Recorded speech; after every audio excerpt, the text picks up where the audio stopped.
Muy buenas tardes a todos. Espero que me puedan escuchar bien, no solo a mí, sino también a nuestros expositores. Mi nombre es Ángeles Figueroa Alcorta, soy directora de la Maestría en Relaciones Internacionales y les doy la bienvenida a esta masterclass que creo que va a resultar sumamente interesante por la temática. Desafíos y oportunidades de la relación y el acuerdo entre la Unión Europea y el Mercosur, para la cual contamos con unos expositores de lujo, que es un honor, la verdad, tenerlos en este espacio de encuentro, que bueno, para aquellos que hayan tenido la posibilidad de conectarse a otras clases de este estilo, hemos realizado una serie de charlas en el marco del lanzamiento de la maestría en Relaciones Internacionales que arranca en junio, el mes que viene, y esta es una de ellas.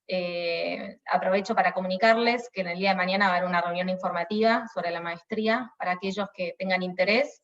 Va a ser también obviamente en la modalidad virtual, y también para quienes puedan llegar a tener alguna pregunta o duda sobre el programa, Andrea Agostinelli del Departamento de Admisiones va a dejar su email en el chat para que puedan contactarla directamente a ella.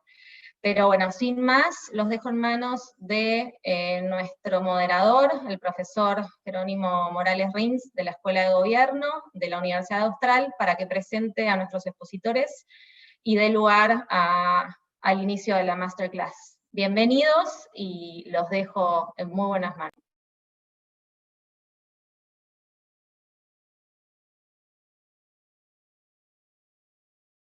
En alta importancia para nosotros en esta coyuntura.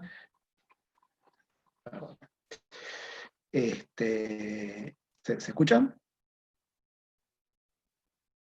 Ok. En primer lugar, va a hablar Horacio Reiser, que nos va a exponer el punto de vista de la Argentina y el Mercosur. Horacio es un distinguido profesional que ha conocido la actividad privada en distintas empresas y fondos de inversión, más destacado Siderca del grupo Techint, así que conoce, digamos, todo el aspecto de las negociaciones económicas internacionales de los dos lados del mostrador. Y en sus últimos cargos como secretario de Relaciones Económicas Internacionales y asesor en temas de inversiones y comercios directamente del presidente Mauricio Macri. Así que bueno, lo vamos a escuchar Horacio durante los próximos 15-20 minutos. Así que bueno, muchas gracias a todos por conectarse y te escuchamos, Horacio. Bueno, buenas tardes a todos. Un placer estar en esta actividad hoy. Agradecer especialmente a la Escuela de Gobierno de la Universidad Austral, a Ángeles Figueroa Alcorta, a Jerónimo Morales también por la invitación, y a Mariela Franz también que vamos a compartir esta clase.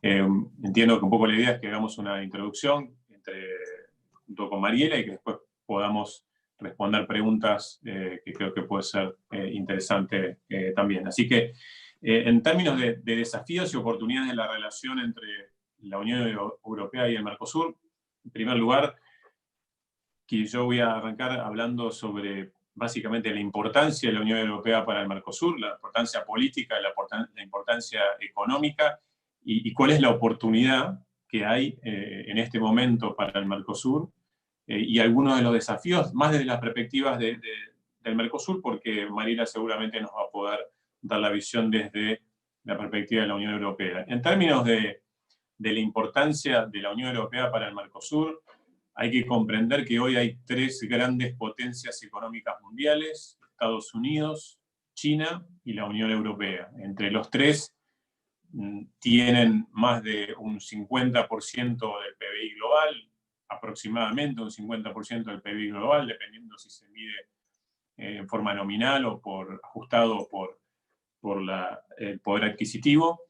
Y hay un contexto en el cual dos de esas potencias, Estados Unidos y China, están de alguna manera en un conflicto que ha sido denominado una guerra comercial, algunos le agregan también una guerra tecnológica, porque hay componentes de transferencia de tecnologías que están en juego también, y la Unión Europea aparece como un tercer jugador, y se puede ver como un triángulo de alguna manera entre esos jugadores, en donde la Unión Europea tiene un rol muy importante y que está jugando un rol muy importante, y fundamentalmente juega un rol importante en la defensa de lo que se llama muchas veces las relaciones de beneficio mutuo, y muchas veces eso tiene que ver con el multilateralismo, apoyar las instituciones, más que la posibilidad de que los conflictos y problemas se resuelvan en forma bilateral y en definitiva aplicando, digamos, la regla del que más poder tiene, en donde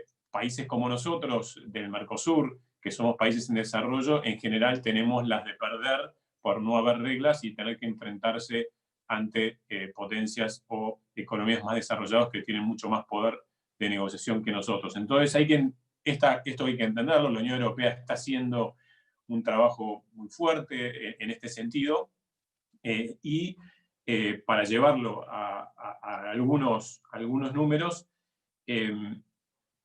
también tenemos que reconocer lo que implica en términos de economía y comercio en el mundo, y compararlo con lo que somos nosotros, el Mercosur y la Argentina.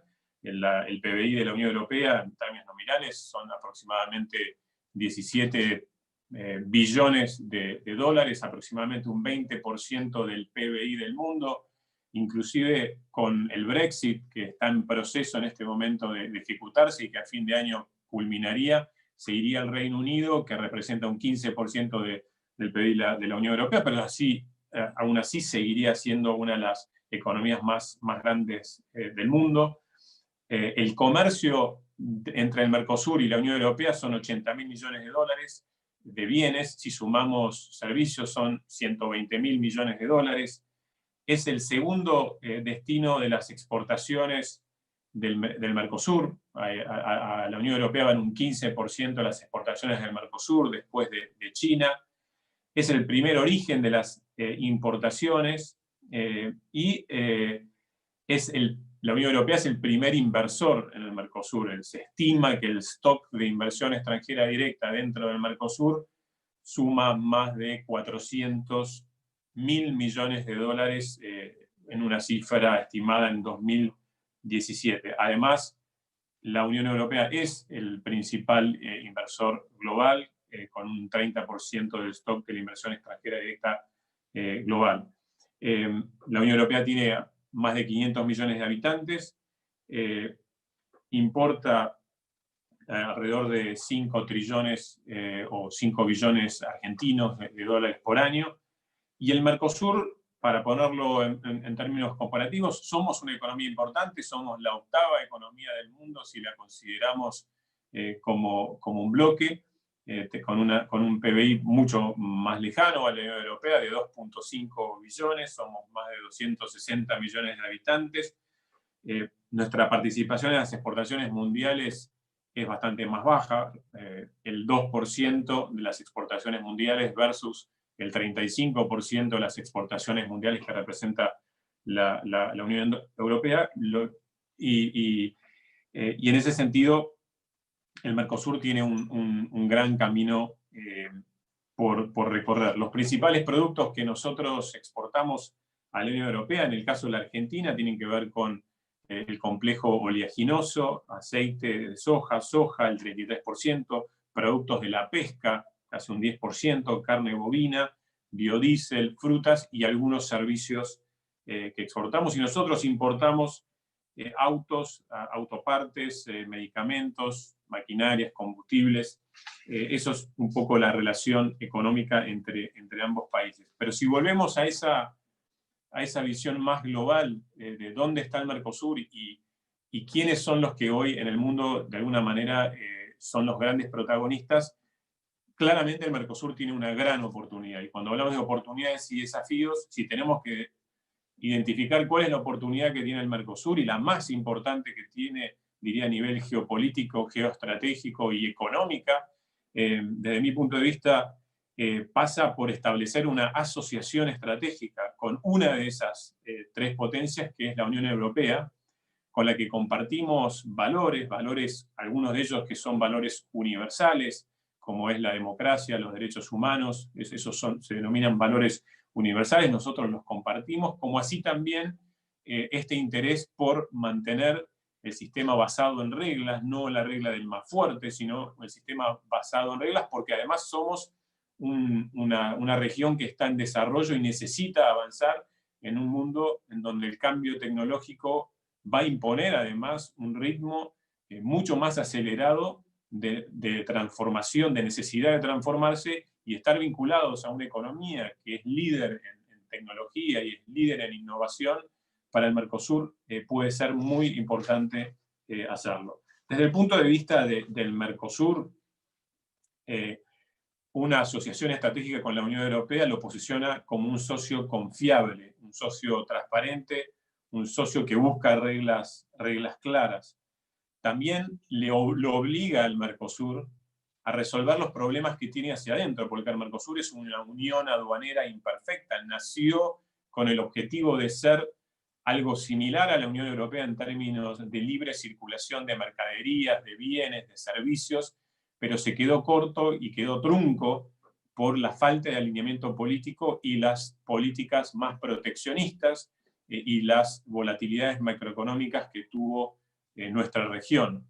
Por lo tanto, es una unión aduanera imperfecta y puede y debe realizar las modificaciones para que esa fluidez de comercio y esa fluidez de inversiones sea mayor, sobre todo porque para la Argentina, Brasil es su principal socio comercial y hay complementariedades y hay mutuas y hacia afuera. El Mercosur tiene un elemento que lo distingue en forma preponderante, es el principal exportador de alimentos del mundo.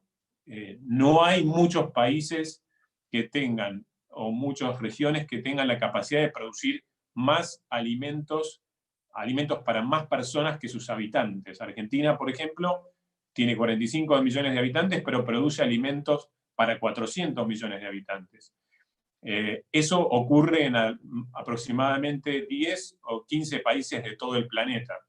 El Mercosur es el principal exportador de alimentos y es la principal fortaleza que tiene en las negociaciones, es la principal competitividad que tiene en términos de producción y de productividad, y por lo tanto también representa una amenaza para quienes negocian con el Mercosur, siendo que por el otro lado el Mercosur, por haber llevado adelante medidas más proteccionistas y medidas de una visión de que se podía crecer con un mercado regional, lo llevó a aplicar aranceles extremadamente altos para la importación de productos.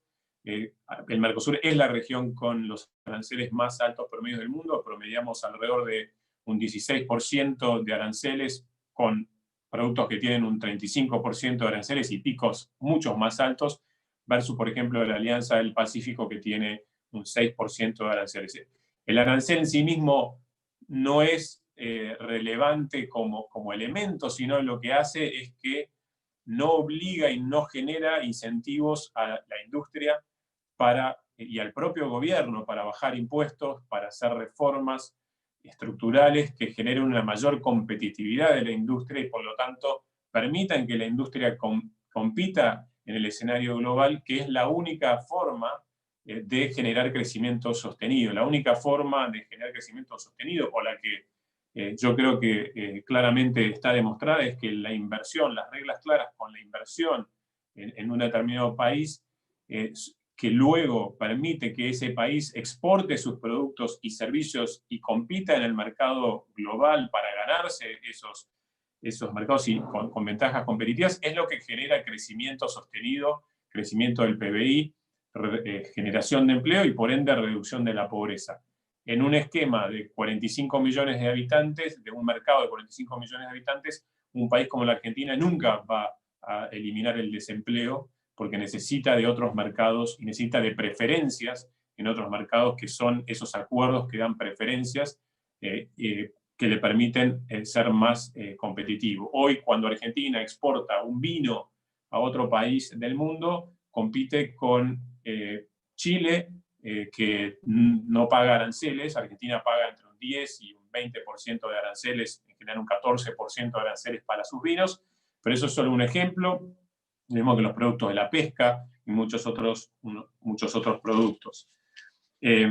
También el acuerdo con la Unión Europea tiene una particularidad, que es un acuerdo gradual, que es un acuerdo que no implica la apertura indiscriminada de las importaciones de la Unión Europea hacia el Mercosur. Por el contrario, un 60% del comercio entre la Unión Europea y el Mercosur se desgravaría en 10 años o más. Si sumamos a esto los plazos de aprobación parlamentarios, que seguramente Mariela nos va a comentar, estamos hablando de un plazo extenso para adaptarse y para hacer las reformas, pero un plazo verdadero y un plazo concreto que obliga a todas las partes a sentarse alrededor de una mesa, el sector público, el sector privado, a las cámaras, a los sindicatos, a encontrar la forma de ser más competitivos y emprender un camino de progreso definitivo y constante, que de otra forma es muy difícil hacerlo si no existen incentivos concretos para hacerlo. Para poner algunos ejemplos de algunos sectores que se verían beneficiados en el caso del Mercosur, por ejemplo, toda la pesca que hoy paga aranceles entre 8 y el 15%, recibirían una liberalización inmediata en la Unión Europea. Es decir, que toda la exportación de pesca que se pudiera hacer a la Unión Europea iría libre de arancel a la entrada en vigor del acuerdo. Hoy la Unión Europea importa 21 billones de dólares, o sea, 21 billones de dólares de productos de la pesca. El Mercosur exporta 21 mil millones de dólares es lo que importa la Unión Europea y 600 millones es lo que exporta el Mercosur. O sea, el potencial es gigantesco para la pesca. Lo mismo para otros productos como la fruta que pagan aranceles, donde la Unión Europea importa 1.200 millones de dólares, hoy le estamos exportando 40. Hay muchos sectores como los cítricos, como los productos de la carne, las verduras, etc. Hay 10.000 posiciones arancelarias en un acuerdo de libre comercio como este. 1.800 son de economías regionales, es decir, que serían beneficiadas economías regionales muy fuertemente también por este acuerdo. En términos de los desafíos, y para ir cerrando esta primera introducción, yo diría que desde el Mercosur, el principal desafío que tiene el Mercosur es la falta de alineamiento político y de consecución de sus políticas en el tiempo. El Mercosur acaba de tomar en junio del año pasado en el G20 en Osaka, digamos, en un momento muy importante donde se estaba discutiendo estábamos en plenas tensiones comerciales entre China y Estados Unidos. El Mercosur y la Unión Europea toman una decisión muy fuerte, que es anunciar en el G20 de Osaka, en esa reunión donde se reúnen las principales economías globales, que habían concluido un acuerdo de asociación estratégica entre la Unión Europea y el Mercosur, que se convertía en uno de los acuerdos más importantes y más relevantes de la historia, de los 800 millones de habitantes, pero sobre todo dado el nivel de aranceles que aplicaba el Mercosur y la integración que implicaba y la profundidad del acuerdo, es uno de los acuerdos más relevantes que se ha firmado en los últimos años y en las últimas décadas. Y vemos que hace pocas semanas, dentro del Mercosur, ya empezaron a generarse algunas diferencias. Una primera diferencia fue planteada por la propia Argentina, quien había sido una de las principales impulsoras hace pocos meses del acuerdo y la conclusión del acuerdo. La realidad es que el gobierno argentino, nuestro poder ejecutivo, en el periodo 2015-2019, fue un gran impulsor de este acuerdo, en gran sintonía con el resto de los países del Mercosur, y Argentina hace algunas semanas planteó que no continuaría las negociaciones en marcha, ni las futuras negociaciones que el Mercosur estaba emprendiendo. y que sin entrar en debates estériles mantendría las reuniones, los acuerdos ya concluidos, como el de la Unión Europea y EFTA, que son otros países de la Unión Europea, como Suiza, Noruega, que habían concluido también. Si bien hubo un retroceso después de las declaraciones de Argentina al respecto, y ahora Argentina dijo que seguirá en la mesa de negociaciones, lo que queda es un gran interrogante de fondo y una gran incertidumbre, porque es muy difícil haber planteado o plantear esto, decir que, bueno, me quedo por las críticas que recibo o porque, digamos, hay cierto ruido por esta decisión que estoy tomando, pero en el fondo no estoy totalmente convencido. Bueno, esas son parte de las políticas que países del Mercosur tienen que poder lograr tener una continuidad más allá de los gobiernos y más allá de los partidos políticos que estén en el poder en un gobierno particular. Entonces, esa es una de las principales limitaciones y desafíos que tiene el Mercosur, y cómo va a ser el Mercosur, a pesar de tener ideologías distintas en este momento dentro de los 4 países que conforman el Mercosur, cómo va a ser para respetar lo que ya ha concluido, porque lo que está concluido con la Unión Europea no es sujeto de grandes modificaciones. Por supuesto que pueden haber ajustes menores para llevar esto a los parlamentos, pero la palabra empeñada, lo acordado por las instituciones y organismos de un país y de un bloque como es el Mercosur, y de otro bloque que es y de otra entidad que es la Comisión Europea, que opera con el mandato de sus estados parte, tiene una fortaleza muy grande, y no se puede simplemente decir que se va a modificar algo y que se van a modificar 4 o 5 cosas y veremos si ese acuerdo ve la luz. Entonces, hay que operar con seriedad y no se puede ir para atrás con lo que uno ha dicho que va a hacer. Y por lo tanto será a los parlamentos, si logra sortearse estas dificultades de los poderes ejecutivos para tomar las decisiones para que esto llegue a los parlamentos, quienes definirán finalmente, porque esto va a pasar por los parlamentos, y definirán si esto es un buen acuerdo para las sociedades, para las industrias y para los habitantes de estos países. Entonces, ese es uno de los desafíos más importantes. Estos acuerdos son consultados con las industrias, con el sector privado, llevan 20 años de negociaciones, los sectores los conocen y por lo tanto, a pesar del desafío que esto implica, han sido ampliamente dialogados, han sido ampliamente comunicados en el Parlamento, en distintas ONGs y las sociedades civiles, tanto de la Unión Europea como de la Argentina, y por lo tanto creo que va a ser un desafío muy grande esta discusión.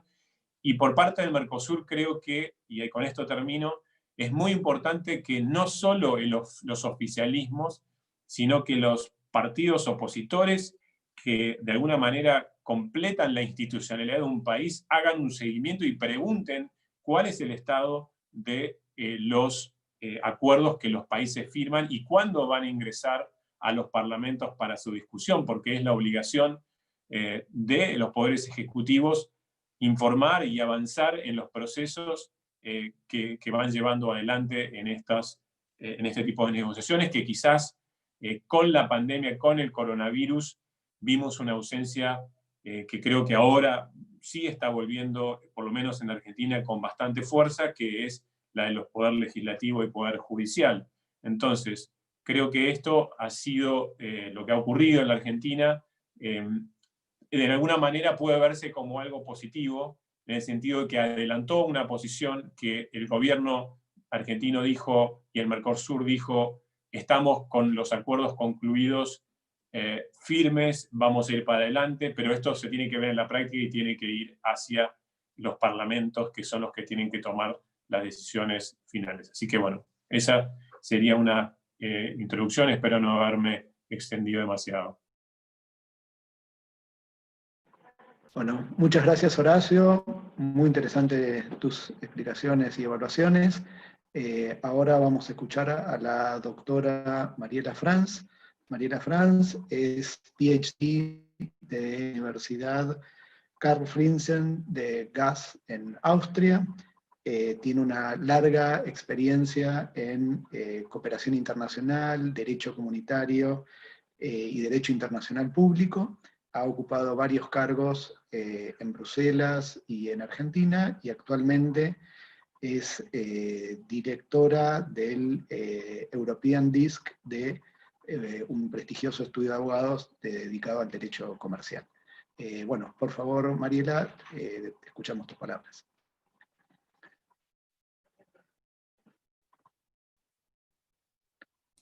Muchas gracias, Jerónimo.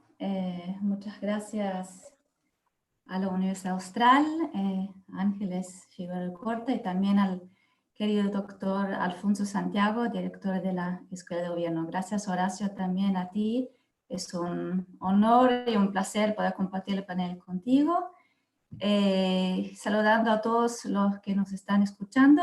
Es una lástima que no podamos verlos, pero bueno, eso son los tiempos de la cuarentena, de la crisis del COVID-19, no podemos hacerlo de otra manera. Espero que me escuchen bien y que me pueda expresar bien, a pesar de que, como saben y como escuchan, este no es mi idioma, pero bueno, por lo menos ya llevo 10 años viviendo en Argentina, así que de alguna manera me acostumbré, ojalá. Yo voy a tratar de ahora explicarles, exponerles un poco sobre la perspectiva de la Unión Europea. Creo que ahí hay algunos matices, algunos temas que no se saben tanto acá. Perspectiva de la Unión Europea mirando el Mercosur, mirando este acuerdo de asociación estratégica con el Mercosur, en 4 partes. Primero quiero hablar sobre las oportunidades que significa este pacto para la Unión Europea. Segundo lugar, desafíos. Tercer lugar, la hoja de ruta del proceso, cuándo es, cómo es que llegamos a que entre en vigencia. Y por último, el posible impacto del COVID-19. Trato de ser breve, no voy a presentar todo lo que preparé, pero bueno, el resto se da seguramente en parte en la discusión, que hay que dejar tiempo para esto.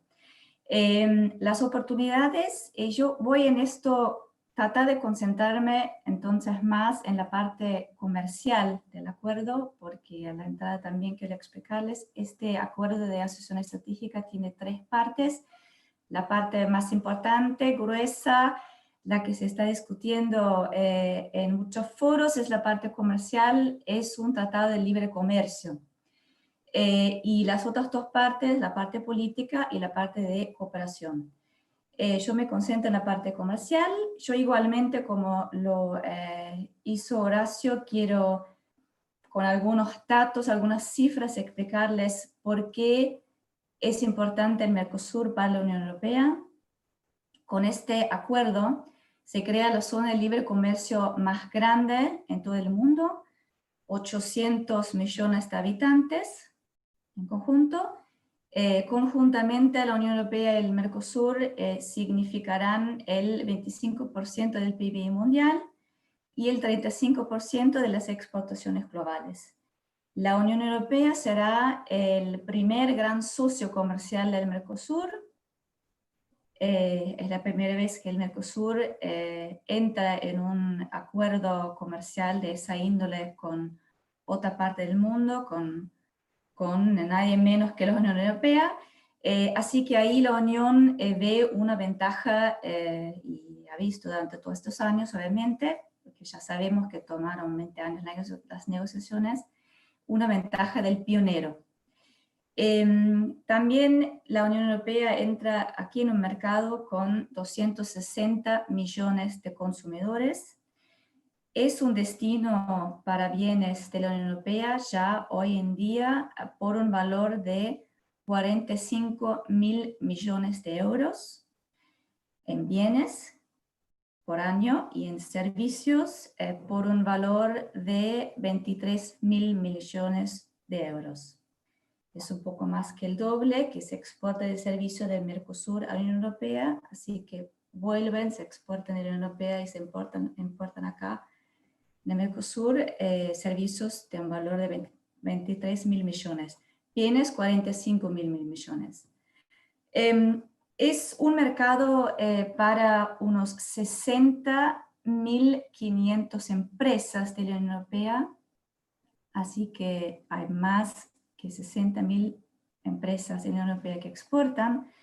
El comercio internacional con esto es un tema no solamente importante para las economías de la Unión Europea, para el mercado, pero también obviamente para las empresas. Y también importante es el destino para las inversiones. La Unión Europea acá invierte un 7,5% de sus inversiones en el Mercosur.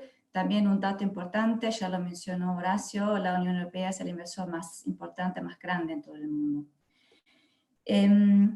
Con eso el comercio es esencial para el crecimiento y para la creación del empleo.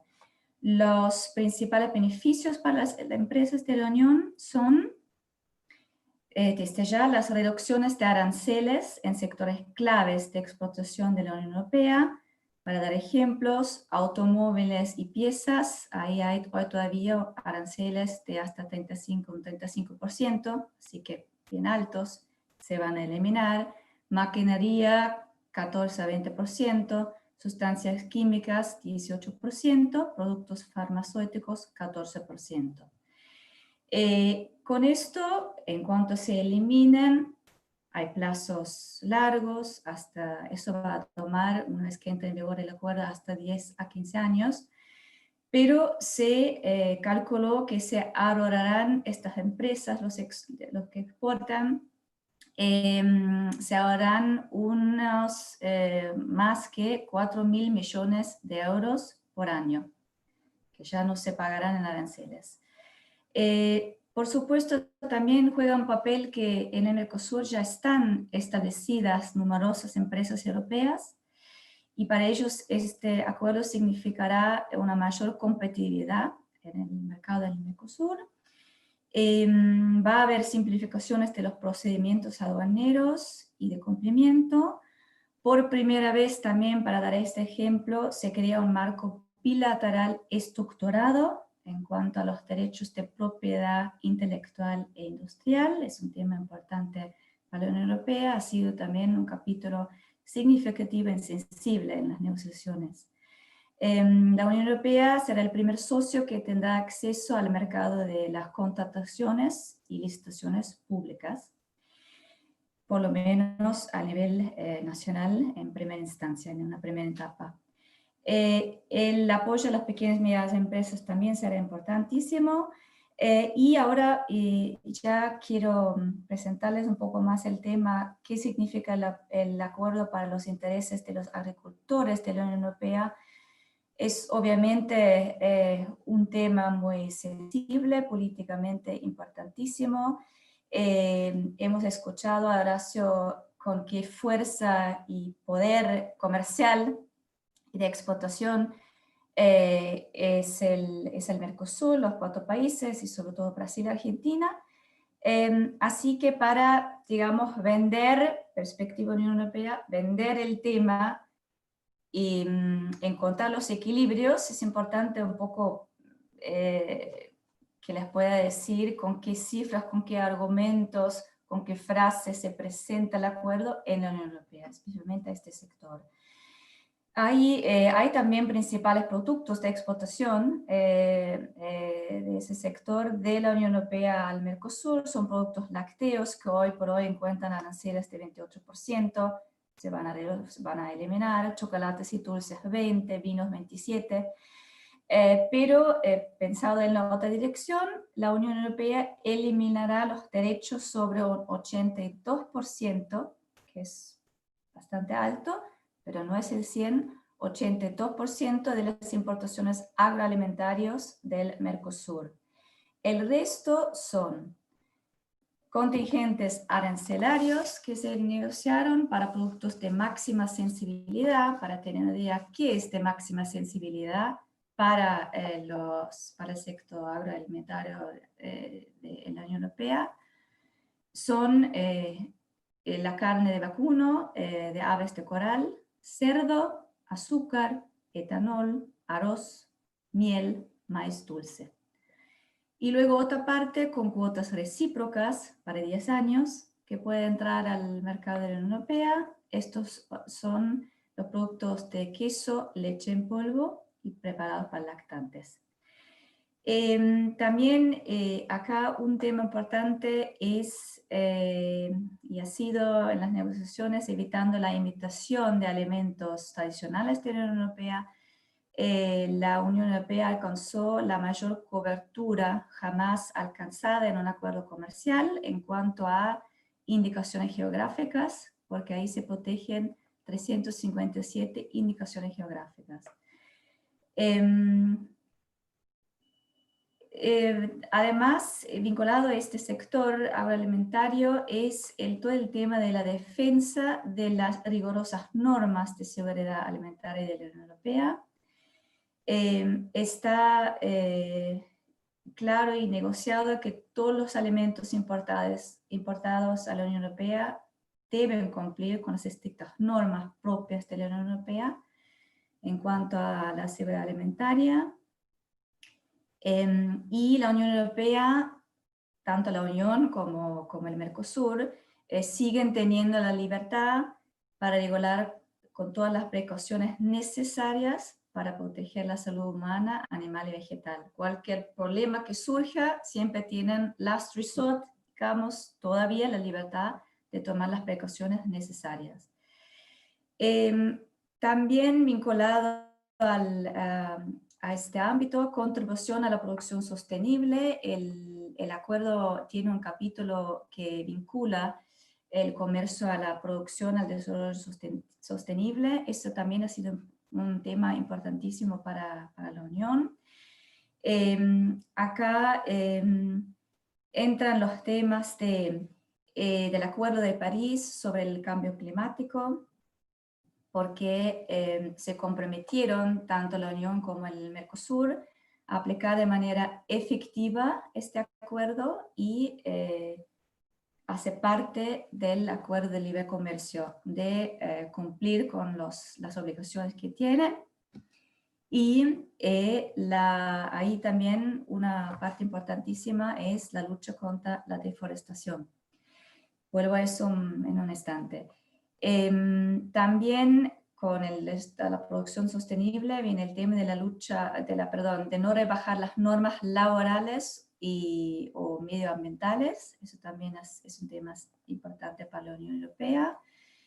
Acá rige el principio de precaución, garantiza que tanto la Unión Europea como los países del Mercosur pueden seguir regulando en esa materia medioambiental o laboral, aunque ello afecte al comercio. Hay un procedimiento de solución de controversias separado sobre esta parte del vínculo comercio con desarrollo sostenible.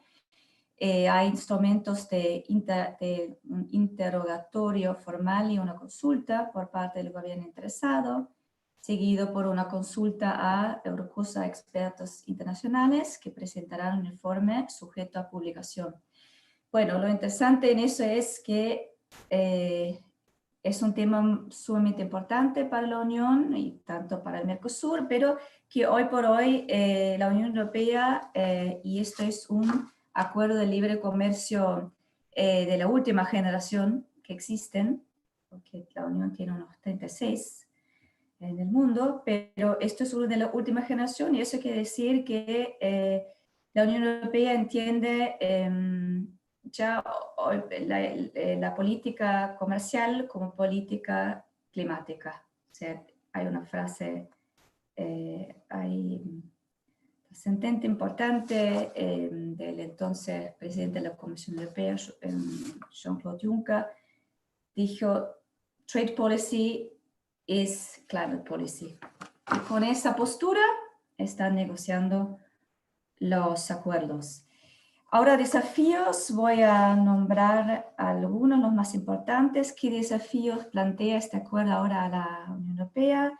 seguridad jurídica y la previsibilidad real de reglas claras, transparentes y estables. Obviamente eso es la idea también de este acuerdo, pero es verdaderamente importante que sí se pueda implementar de esta manera, ya para hacer los negocios internacionales, pero sobre todo ahí hay un tema importante, es primordial para la atracción de inversiones europeas, encontrar seguridad jurídica, transparencia, reglas claras.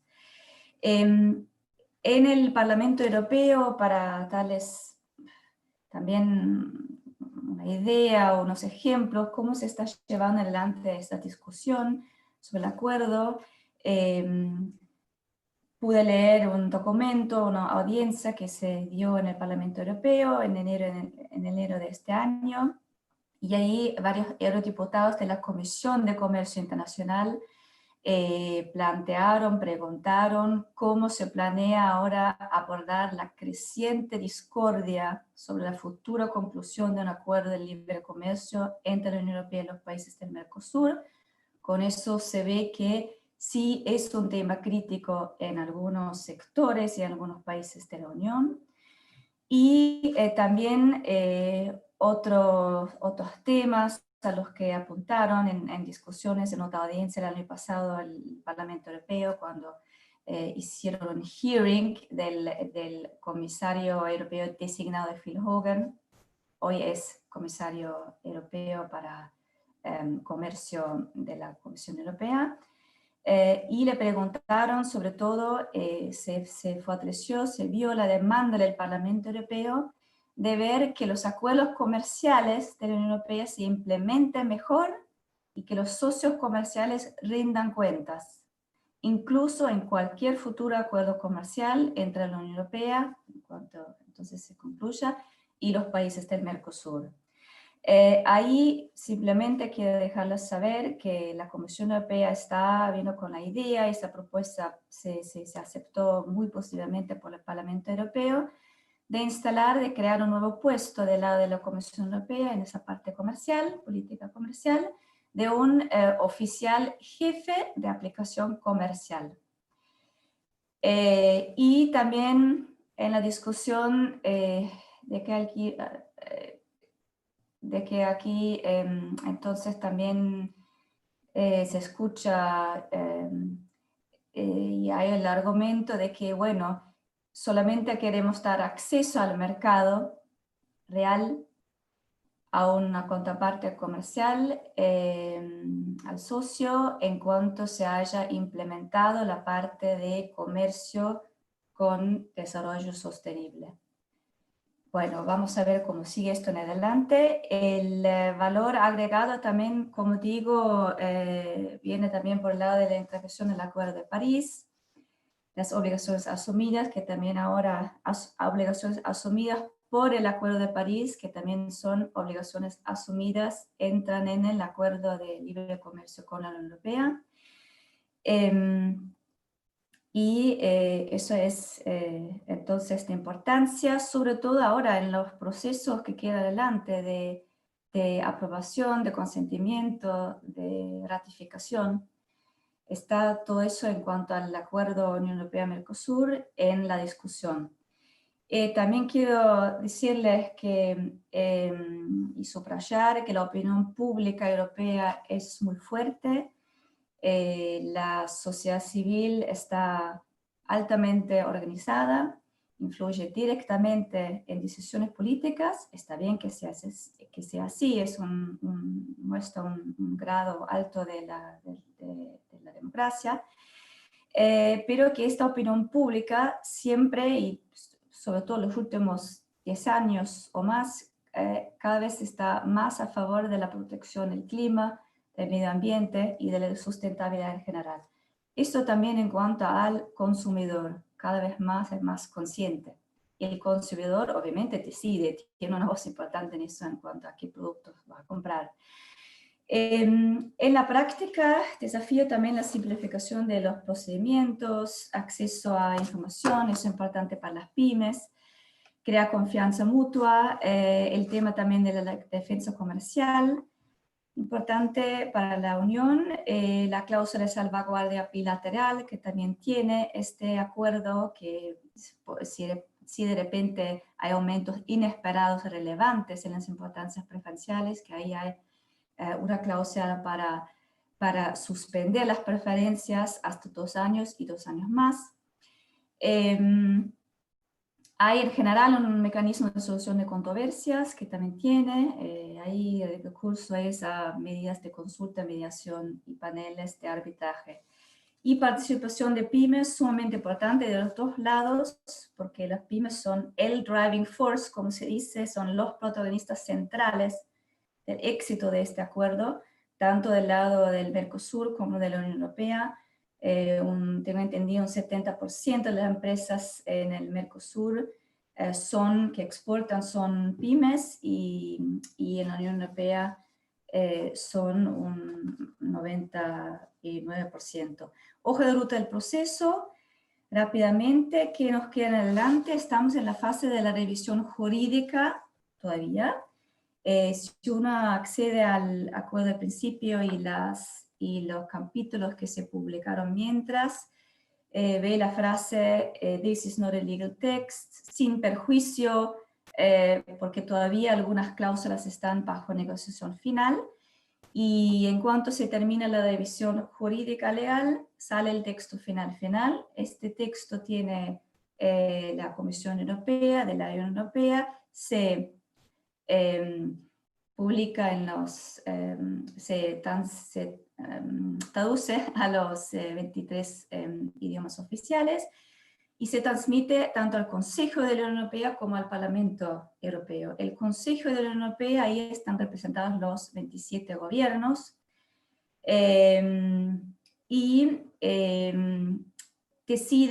aprueba el Consejo de la Unión Europea con mayoría calificada, sí o no al acuerdo. Esta mayoría calificada significa que se aprueba, se alcanza con un 55% de los Estados miembros.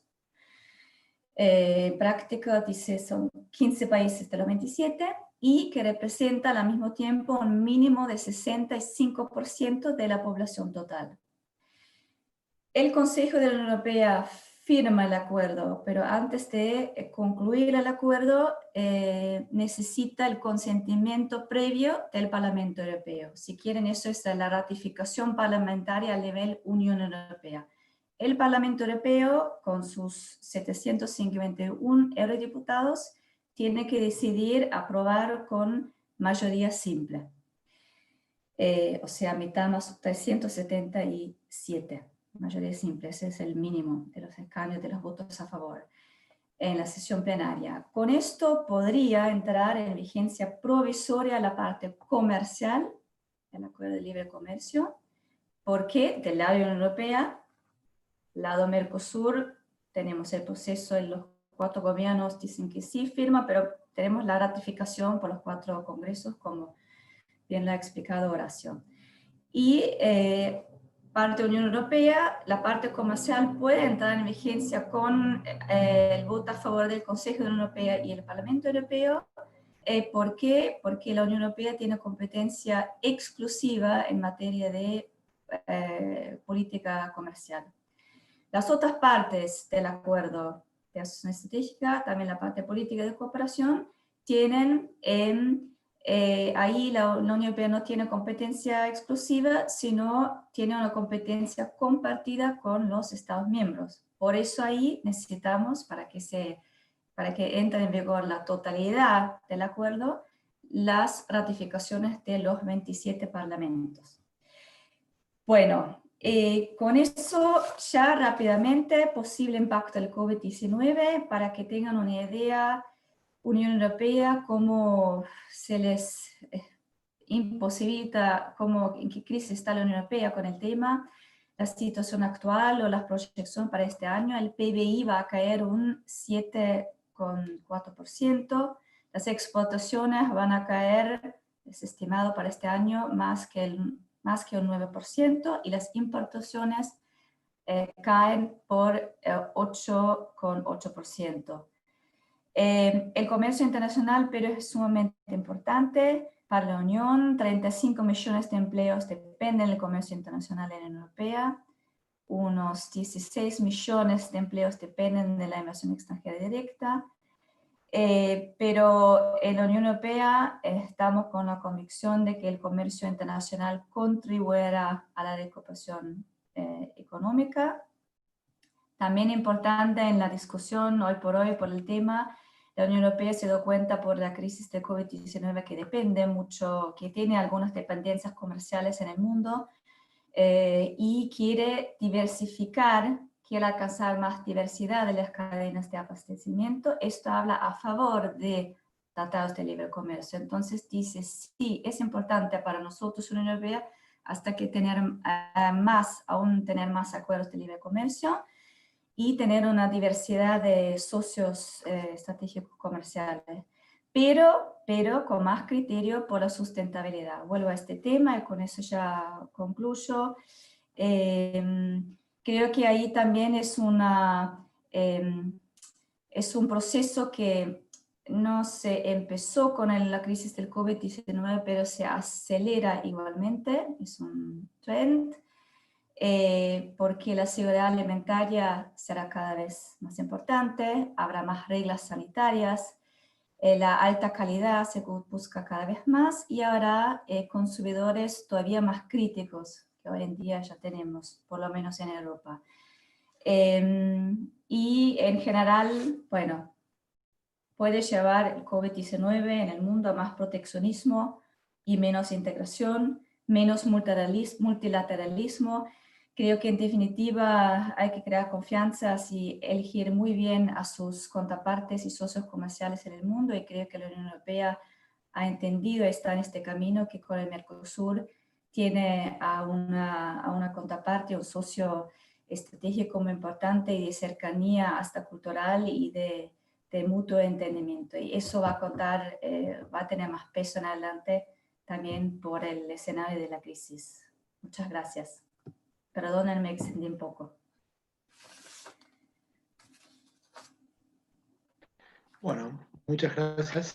Muy interesante el análisis y realmente un rápido resumen de un tema muy complicado. Si les parece, damos inicio a las preguntas, que han llegado varias por distintos medios. Vamos a empezar con una pregunta para los dos panelistas, de distintos lugares, supongo. ¿Cuáles, digamos, los estudios de impacto que se han realizado en los diversos países, o por lo menos en los bloques? ¿Cuáles son los resultados? Entonces, para Horacio Reiser, el énfasis es sobre el impacto en la parte industrial del Mercosur y de la Argentina. Para la parte de la Unión Europea, cuáles son los impactos globales previstos y cuáles son los factores de incertidumbre. Sí, Horacio, ¿querés comenzar vos? Sí, en relación a los estudios de impacto, a ver, a lo largo de los 20 años que lleva la negociación, como se imaginarán, se han hecho estudios de impacto de distinto tipo. Algunos se han hecho en el Mercosur, otros se han hecho en la Unión Europea. El Mercosur no tiene, y eso es una deficiencia, no tiene una metodología común para hacer los estudios de impacto como sí lo tiene la Unión Europea, y por lo tanto los estudios de impacto los realiza en general cada país y las propias industrias, o a veces en consultas con la industria. En general lo que se busca en los estudios de impacto es ver si eso va a generar, el acuerdo va a generar un crecimiento del PBI futuro, y cuánto puede crecer ese PBI, y si hay sectores cómo evolucionan las balanzas comerciales y cómo de alguna manera puede haber sectores más afectados o menos afectados, o situaciones de pérdida de empleo, etc. En general, todos los acuerdos han dado que, todos los estudios han dado que un acuerdo de asociación con la Unión Europea genera un crecimiento del PBI para el Mercosur a lo largo de un plazo determinado de tiempo. En términos de la balanza comercial, no se ha identificado que haya un desbalance comercial muy significativo. Hoy las balanzas entre la Unión Europea y el Mercosur más o menos son de cada bloque se exporta alrededor de 40.000 millones de dólares por año mutuamente. En algunos años es superavitario para la Unión Europea, como lo viene siendo en los últimos años, en algunos otros años lo ha sido para el Mercosur, pero no se avisora y no es la forma tampoco en que creo que hay que mirar un acuerdo de asociación. Si genera un saldo positivo o negativo, es bueno o es malo, no. Hay que mirar el acuerdo en su conjunto y sobre todo si va a generar inversiones a ambos lados de los bloques. Claramente se ha demostrado que los países que han firmado acuerdos con la Unión Europea han visto multiplicadas sus inversiones, el stock de extranjera directa. Un caso ha sido el de México, que luego de haber firmado con la Unión Europea, bueno, en algunos años duplicó el stock de inversión extranjera directa de la Unión Europea en México. No sabemos, y es muy difícil saber si eso es lo que ocurrirá en el Mercosur, pero sí se prevería un incremento de la inversión. Entonces, ese es el foco. Y por supuesto hay sectores que son más vulnerables que otros. Como concepto general, la Unión Europea no es un exportador de productos baratos. Tiene un PIB per cápita de alrededor de $34.000 por habitante, con estándares laborales bastante altos. Por lo tanto, los sectores vulnerables no son tan numerosos como podría ser si se embarca el Mercosur un acuerdo con China, digamos, para poner otro ejemplo. Pero sí hay sectores, y fundamentalmente los más sensibles han sido los sectores textiles, el sector de calzado, y en general lo que se ha buscado es excluirlos de la negociación. Hay un 9% del comercio excluido, o colocarlos en canastas de 15 años, como ha sido el caso de los sectores textiles o de calzado, que además han hecho sus propios acuerdos con los sectores privados de la Unión Europea, digamos, ¿no? Eso es un poco el marco general de lo que dan los estudios, que son una referencia como lo es un modelo de evaluación, es un elemento más para una evaluación. Gracias, Horacio. Mariela.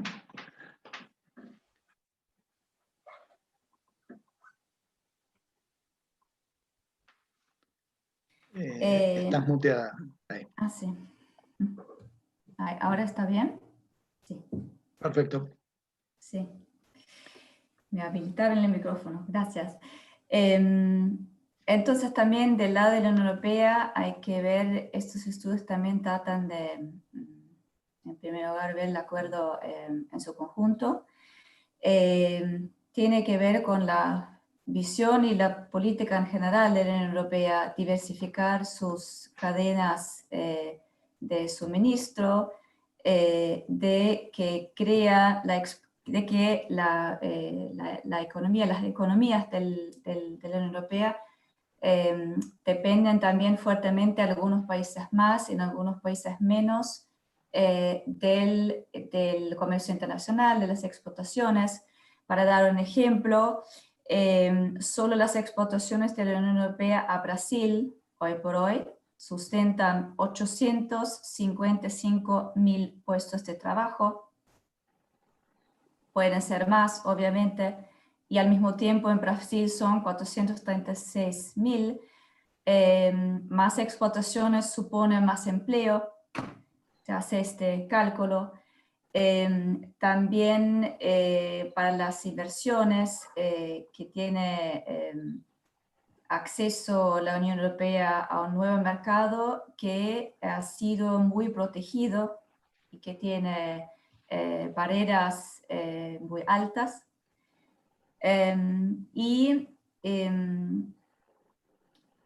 El impacto, hay también estudios de impacto, sobre todo concentrados en la sustentabilidad. Eso también tiene que ver con un marco más grande, diciendo que lo que busca también la Unión Europea en el mundo es, por el comercio internacional, alcanzar más sustentabilidad. Y en eso también tener a contrapartes mercados más sustentables. ¿Sí? Ok.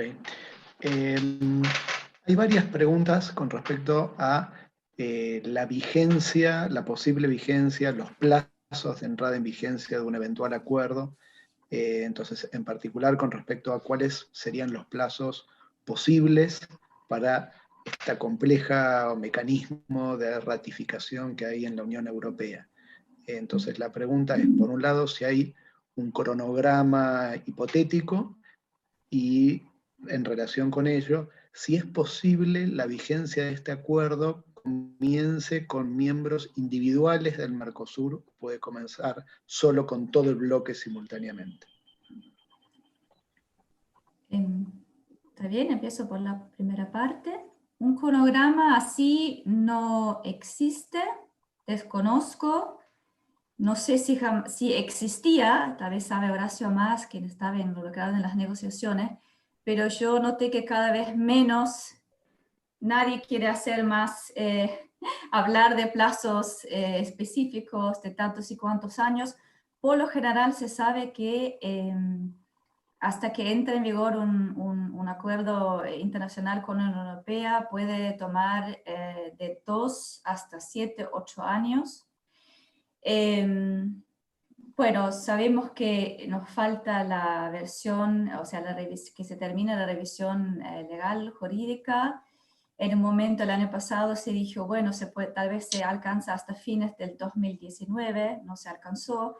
Está todavía haciéndose este año, creo que ahí importantísimo, obviamente también es la crisis por el COVID-19, va a extender los plazos todavía más.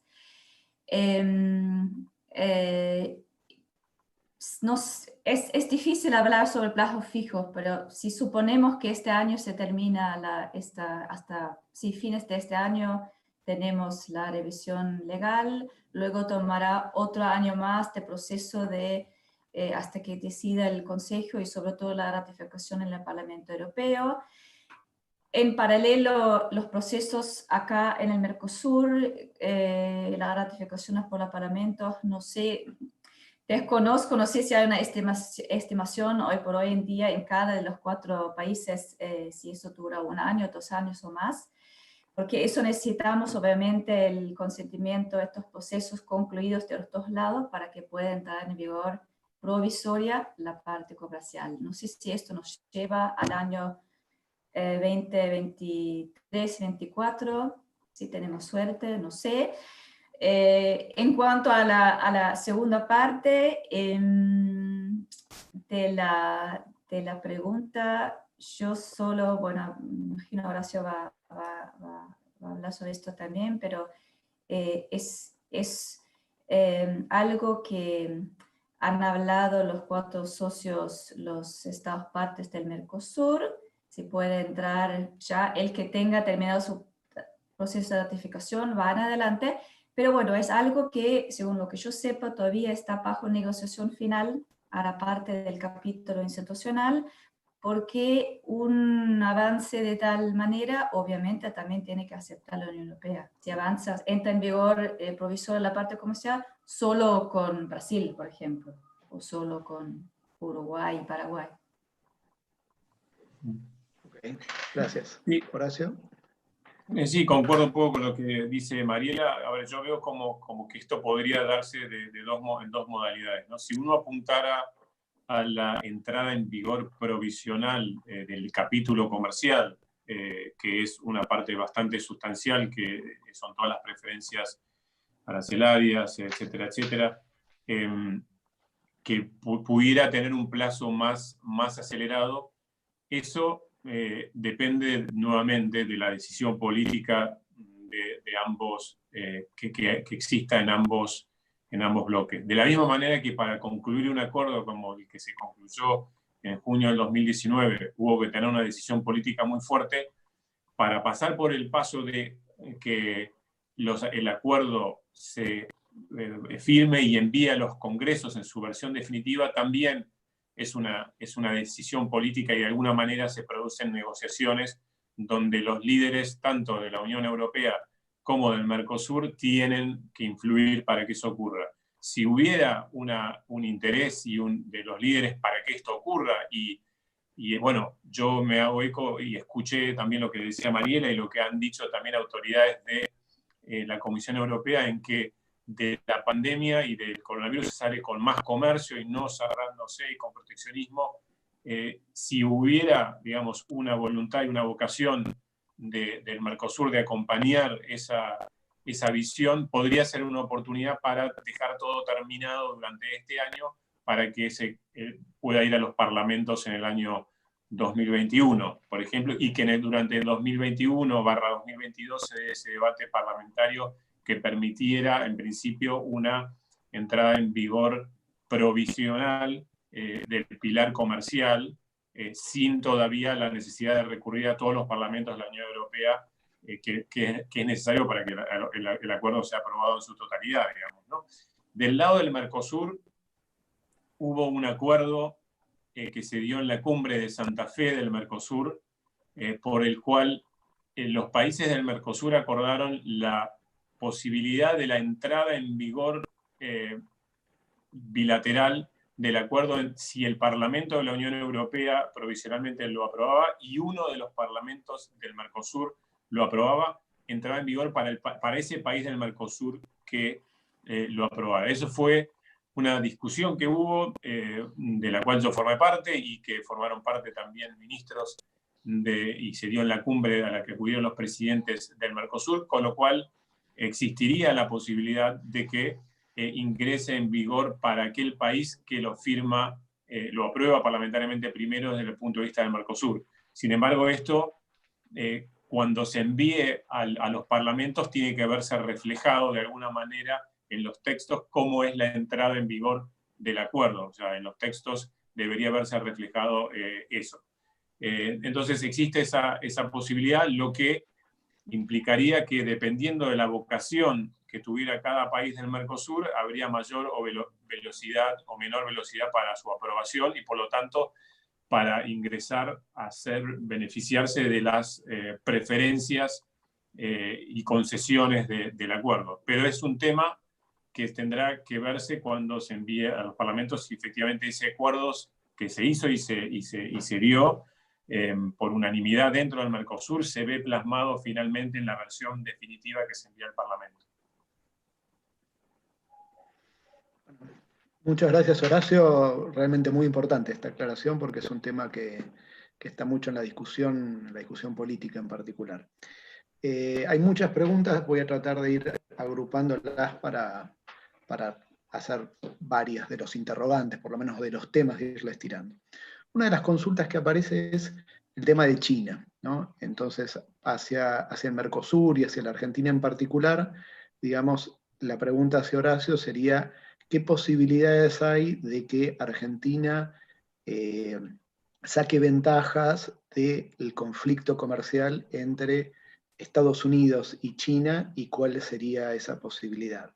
Y hacia Mariela, ¿qué relación hay, en su opinión, entre los acuerdos que está haciendo la Unión Europea y países de la Unión Europea con China respecto a participar en la ruta, el camino y la ruta de la seda?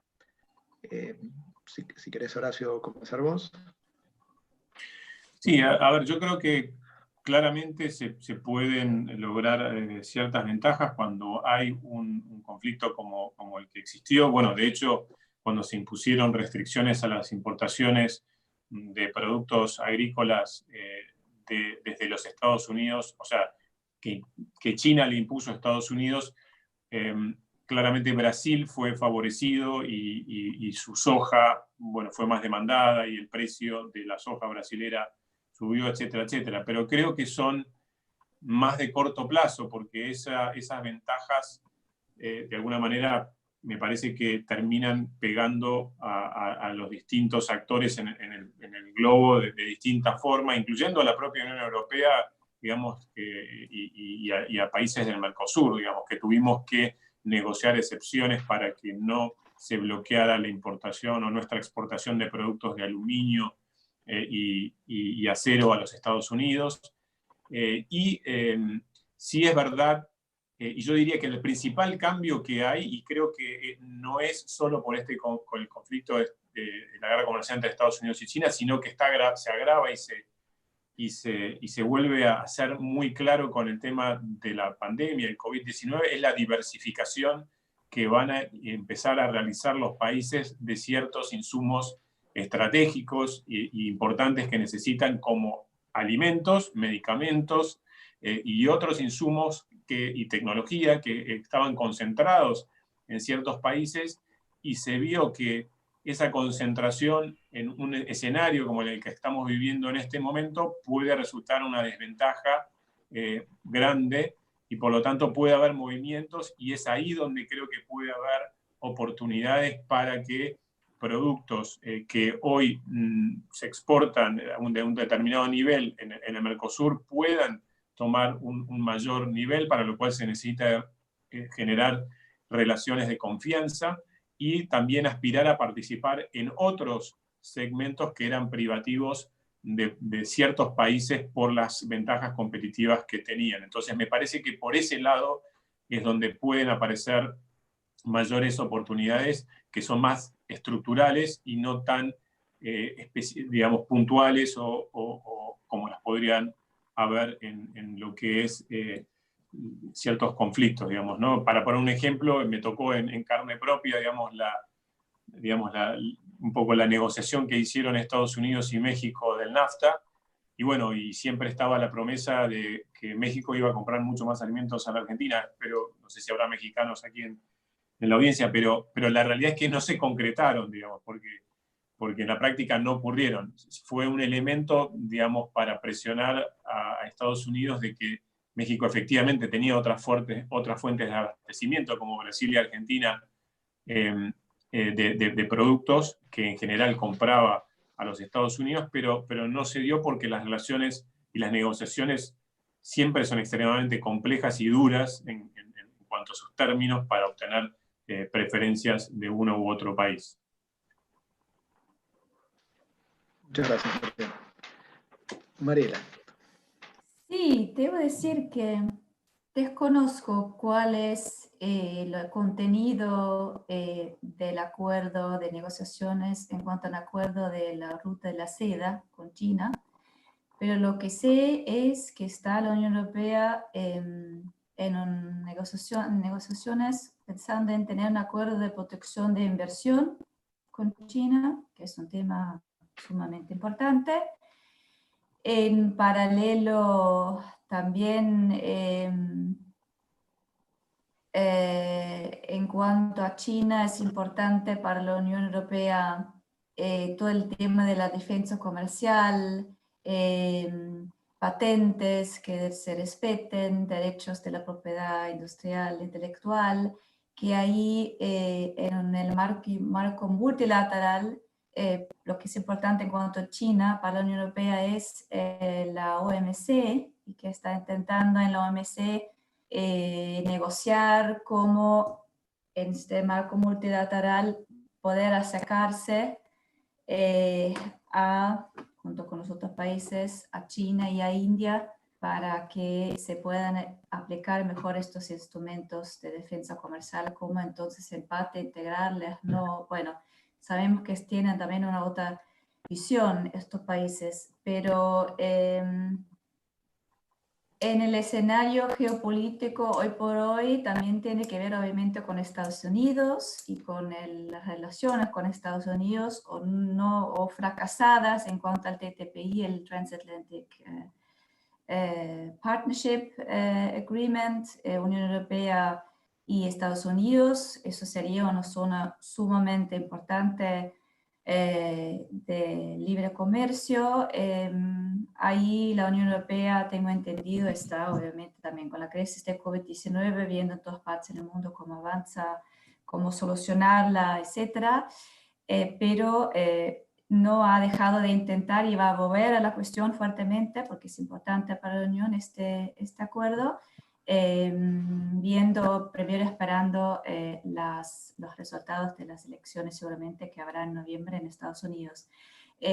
Bueno, menciono Estados Unidos porque en este triángulo, y también viendo una vez más o menos conflicto entre Estados Unidos y China,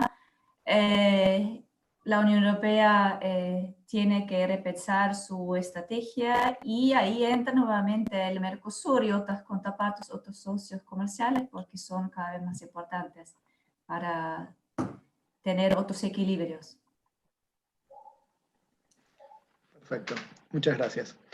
Hay varias preguntas con respecto a qué mecanismos de adaptación y facilitación prevé el acuerdo para sectores vulnerables, en particular, digamos, pymes y economías regionales. Entonces, si hay previstos plazos especiales, mecanismos de crédito, ayuda a incluirse en procesos de certificación. No sé si ¿quién quiere? Es para los dos, son distintas preguntas. ¿Quién quiere contestar? Mariela. Yo, si querés, puedo contestar un poco. A ver, yo creo que hay un tema que es estructural, digamos, ¿no? Que en primer lugar, acá el gran balance, desde mi perspectiva, digamos, ¿no? Las dos grandes sensibilidades que habían de uno y otro lado es, por el lado del Mercosur, la necesidad de contar con tiempos largos para la desgravación del sector industrial y poder tener exclusiones en un porcentaje mayor que el de la Unión Europea. Y creo que, bueno, para la Unión Europea es sabido que el sector agrícola es una sensibilidad. Entonces, para el Mercosur, lo que pudimos obtener es que más del 60% del comercio se desgrava en 10 años o más. Y eso es una asimetría, digamos, que es parte del balance y por la cual se pudo lograr un acuerdo, digamos, que es que el Mercosur ofreció en desgravación inmediata, o sea, arancel cero, entrar en vigor solo el 14% del comercio, mientras que la Unión Europea ofrece el 74% de su comercio al momento cero con arancel cero. Y el Mercosur excluyó un 9% del comercio, es decir, esos sectores, y ahí están recogidas las principales sensibilidades de los sectores, dejó un 9% y la Unión Europea un 0,3%. Pero siempre la premisa del Mercosur fue, no es que hay sectores excluidos por completo, sino que se conversó con todos los sectores y se fue viendo, bueno, cuáles eran los productos más sensibles de cada sector para excluirlos, y aquellos sectores que, por ejemplo, tenían una baja protección efectiva, como por ejemplo tenían solamente un 2% de arancel, bueno, ese sector ya tenía una protección baja, entonces entra en una canasta de desgravación corta. Aquel que tenía protecciones por arriba del 16% en sus aranceles, se asumía que era un sector que necesitaba más tiempo y por lo tanto se colocaba una canasta de 10 o una canasta de 15 años, es decir, su arancel llegaba recién a cero en ese plazo. Eso por un lado. Por otro lado, existen las salvaguardias, como ya mencionó Mariela, que si se produce un deterioro que pueda ser probado en un sector particular, existen salvaguardias que suspenden las concesiones por 2 años y se vuelve a revisar nuevamente la situación del sector. Y para las pymes, doy solamente un ejemplo, pero hay muchos elementos que contemplan a las pymes, que es en 2 capítulos muy importantes, que son las compras gubernamentales, o sea, todas las compras que hace un Estado nacional, en las cuales en los acuerdos de libre comercio, lo que se hace es, se le da trato nacional a la otra parte, es decir, que puede participar en las licitaciones que hace un determinado país del Mercosur, por ejemplo, pueden participar en igualdad de condiciones las compañías de la Unión Europea. Bueno, para ciertas licitaciones que en general estaban determinadas por un monto, digamos, de hasta un X% por abajo, estaba excluido ese trato nacional o el trato preferencial para la Unión Europea, y por lo tanto quedó reservada para las pymes argentinas, digamos, de la misma manera que quedó reservado ese espacio dentro del acuerdo de compras gubernamentales del Mercosur. También se hizo esa salvedad. Esos son algunos de los ejemplos que contiene el acuerdo. Gracias, Horacio. Muy, muy interesante, realmente. Bueno, de mi parte sí, lo último Importante que así hizo referencia Horacio a una ley nacional argentina, si es así, ¿no? Ley de compra nacional, que entonces de estas contrataciones públicas, licitaciones públicas, quedan exentos, queda todavía protegido el uso de las licitaciones públicas como instrumento de desarrollo productivo y de pymes nacionales. Es un instrumento que acá existe en Argentina y no sé, tal vez también en los otros 3 países del Mercosur. Al nivel más, sí, en la Unión Europea este tema se discutió y se presenta más del lado de cuál es la dificultad de pymes en general.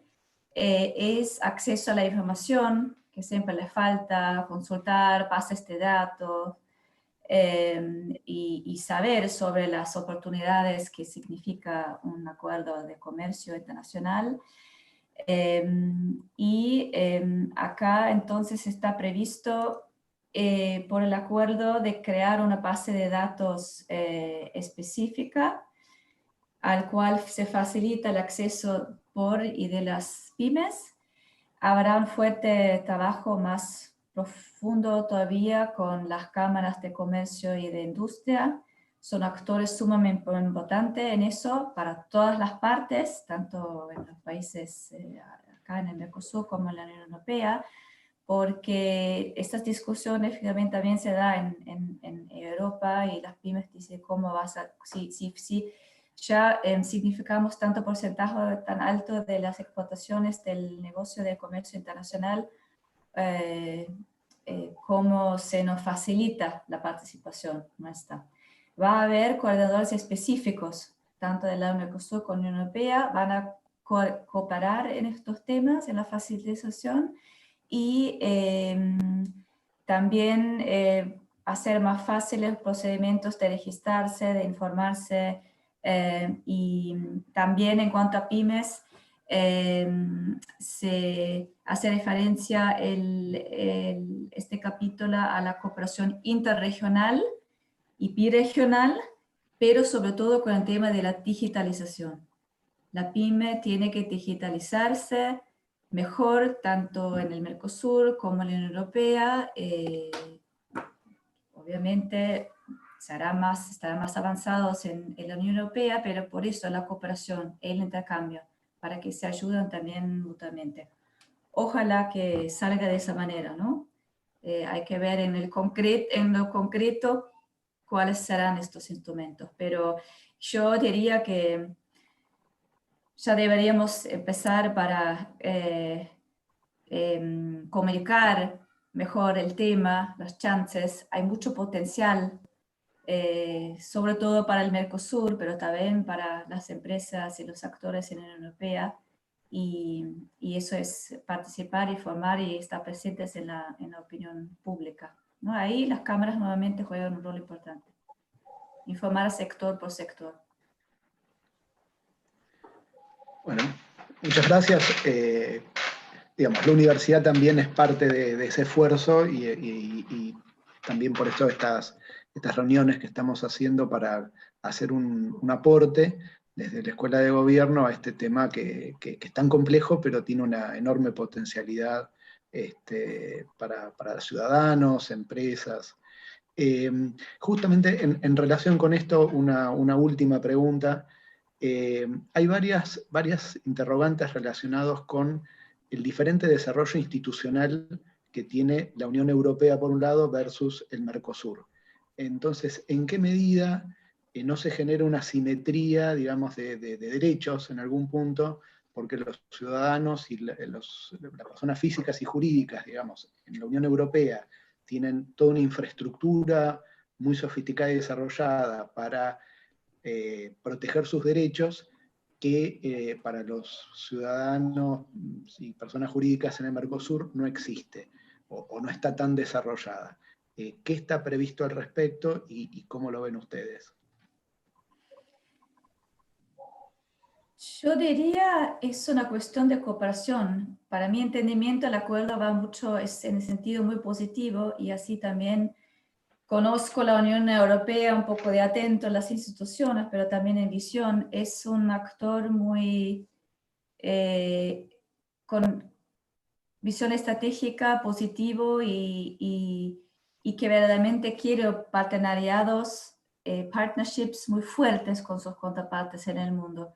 Y por eso, a lo concreto, entonces el acuerdo prevé, es una de las oportunidades, de las ventajas que busca el acuerdo, el fortalecimiento institucional de los países del Mercosur.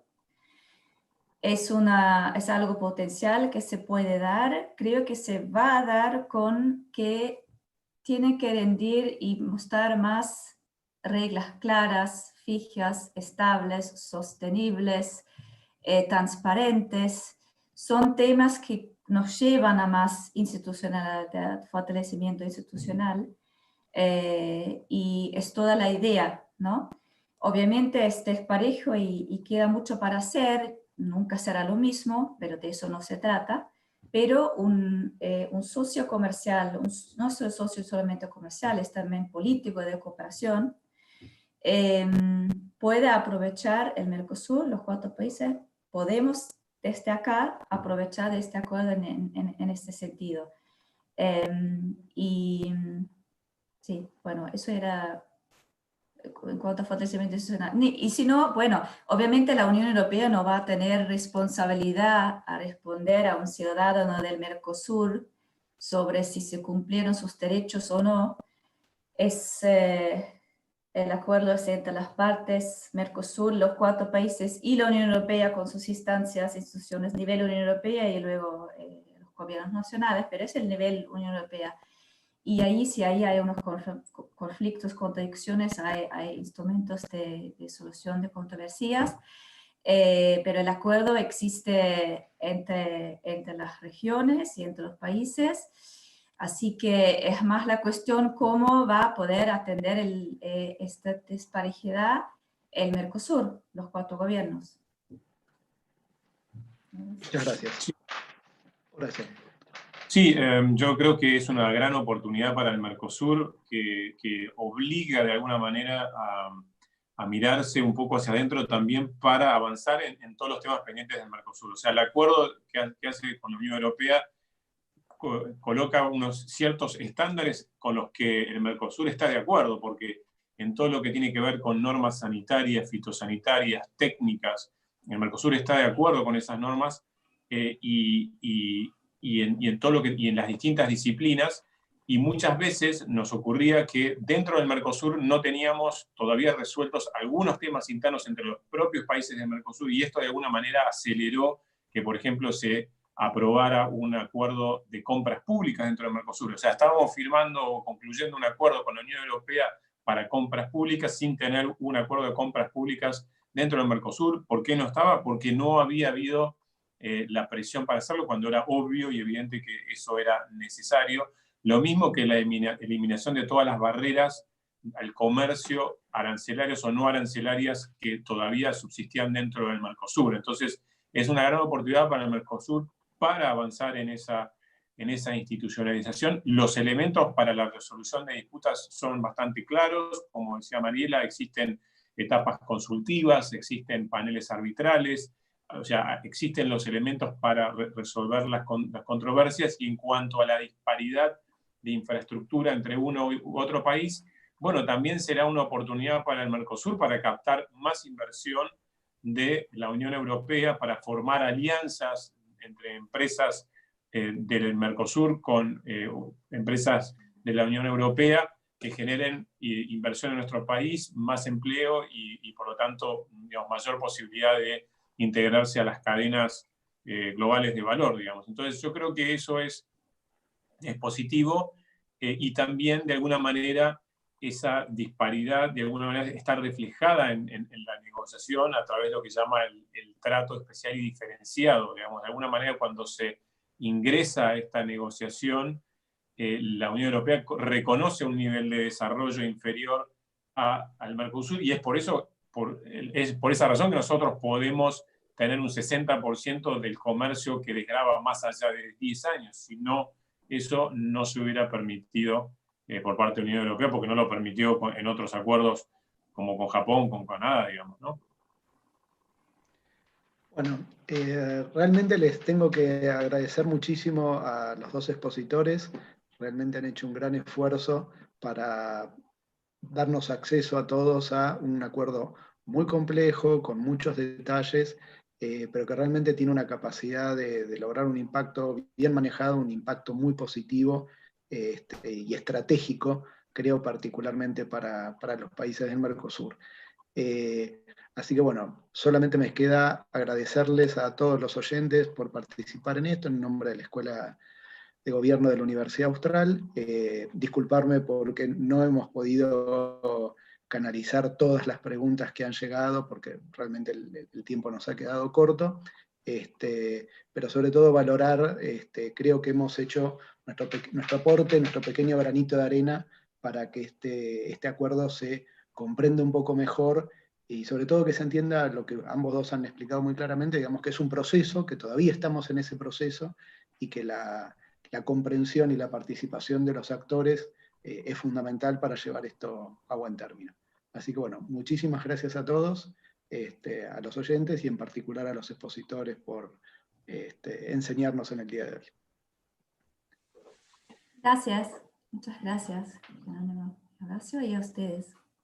Bueno, muchas gracias. Me parece, bueno, Mariela y a la Universidad Austral, creo que es un aporte muy positivo y poder tener este tipo de debates en este momento también tan particular que estamos viviendo, me parece que es muy positivo.